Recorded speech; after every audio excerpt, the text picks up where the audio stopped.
సంగ్రహణాత్మక మూల్యాంకనం. సంగ్రహణాత్మక మూల్యాంకనం లేదా సంగ్రహణాత్మక మదింపు. దీన్ని సంగ్రహణాత్మక మదింపు అని కూడా అనొచ్చు. ఈ సంగ్రహణాత్మక మూల్యాంకనం ద్వారా ఉపాధ్యాయుడు విద్యార్థుల అభ్యసన సామర్థ్యాన్ని తెలుసుకోవడానికి ప్రయత్నిస్తాడు.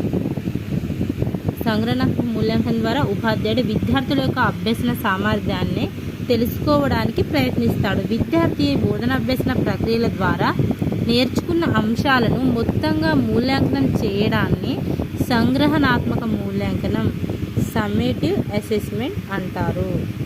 ఇది కోర్సు మొత్తం పూర్తయిన తర్వాత లేదా నిర్ధారిత పాఠ్య ప్రణాళిక పూర్తయిన తర్వాత పిల్లల సాధనను పరీక్షించే పద్ధతి.